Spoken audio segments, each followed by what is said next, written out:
but no, but the one person I enjoyed seeing, I want to say publicly part of what I said to him privately. Flair was there, and with his lovely wife Wendy, and they were there when they came in Saturday morning. I saw him, and there he's wearing like the $1,000 blue, check sport coat, and the collar's up on the shirt, and the $500 slacks, or what, because he's just casual today or whatever. He looks like the Nate, and he looks fucking great.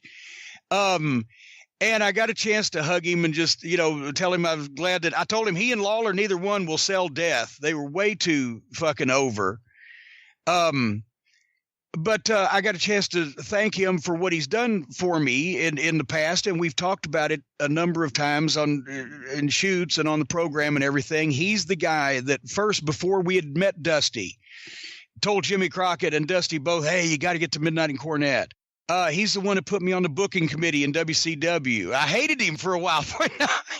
He was my reason for Zantac, with having to work with Herd, but, and then I got a chance to hug him, and with what went on last year, I guess now it's been last fall, even the guys that were close to Flair thought when they heard he was sick, well, it didn't compute that Flair's been hurt and he's been sick, but you've never had the thought that it was serious because Flair's immortal, right? So I was glad he almost worked for me. I told a story that time, right? When he was the only one who knew that Rick Rubin was behind Smoky Mountain Wrestling, except for me and Horner and Sandy Scott and Brian Hildebrand. We kept that in our group, but because I've told the story that Rubin said, hey, that was when Flair had quit on Herd, right, and left WCW before he went to Vince the first time. During that brief little period there, Rubin had said, hey, if I will give him 10 grand a shot to work just be our champion and work once a month in Knoxville. So that's $120,000 a year to work 12 days and be the Smoky Mountain heavyweight champion, right? And he said he could go to Japan, which he could have at that time. Baba would have probably given him $250,000 a year for fucking 12 weeks or whatever. I mean, he could have been the part-time nature boy around the world, but he was, obviously he went to work for Vince. He always wanted to be on TV and in the top spot, in the top place. It also would have been good because he left WCW because of the relationship with Herd. And imagine if the next thing Herd sees is him pop up on your TV show. Where I'd already featured a limo driver named Herd on my show.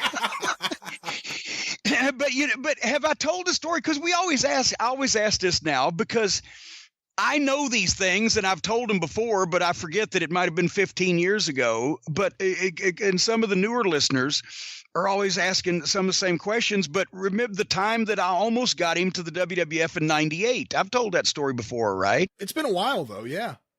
Because that was when, do you remember when Flair and Bischoff got sideways with each other because Flair had scheduled time off to see Reed, who was like 10 or 12 years old at that time, was actually amateur wrestling in school and in a state tournament.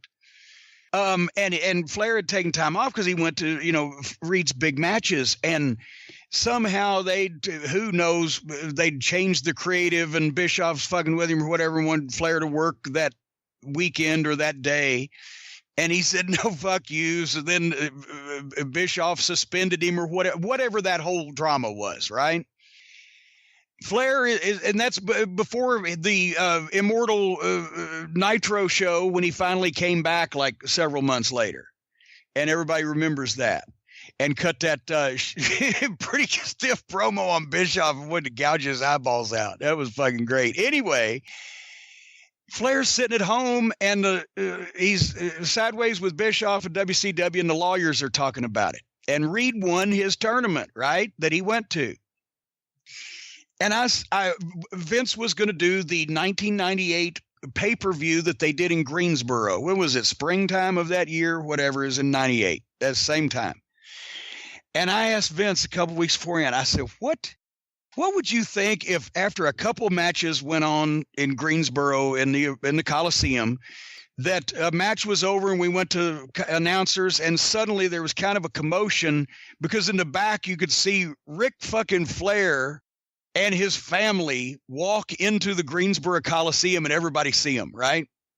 And the fucking people freak out, but you're shooting your commentators, and the people are standing up, but you're shooting your announcers. It may be wide, but you're shooting them, right? It's the right way, you know.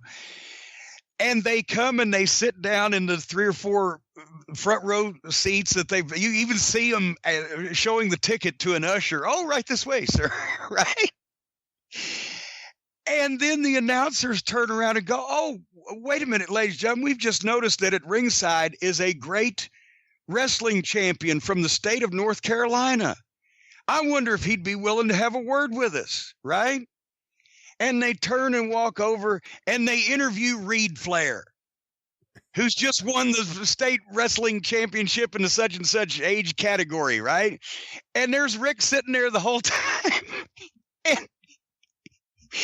And God, can you imagine the response that there would have been, right? They would have out Luger on Nitro showing up that night, or Rude in the Beard or whatever, and then have the rest of your fucking show.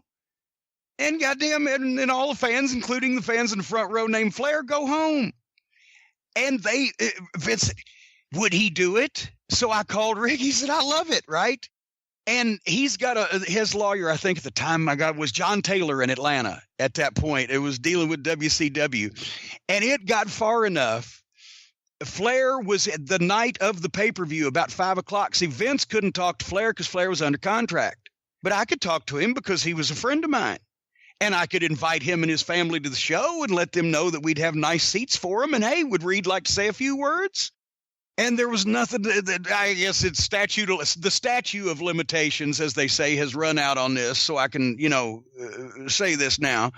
But basically, it was going to fucking light up Bischoff and WCW. And I don't think Rick cared whether he either got fired so he could come back or whether he fucking got more money out of them because they got scared one way or the other. But anyway, he's circling the Greensboro Coliseum in I think a car with a phone in it in those days. Of course, Rick had that in the 80s, I believe. And he's on the phone with me in the production office telling Vince what he's saying, right? So they don't actually speak to each other. And he's on the other line in his car with John Taylor in Atlanta, who's trying to see if they can legally do this. And son of a bitch, at the last minute, Taylor's like, I don't think you can do it, or whatever the fuck. And then, and so they went back to Charlotte. But they were circling the Coliseum that night.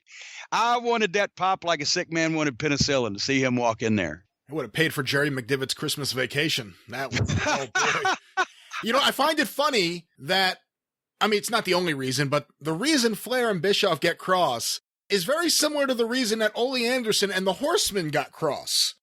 Because Ole just wanted to see his son wrestle, and Tully and JJ had a problem with that. And Flair wanted to see his son wrestle, and Bischoff had a problem with that. It's a Horseman thing, and life imitating art, or art imitating life, or whichever one came first. But it was not to be.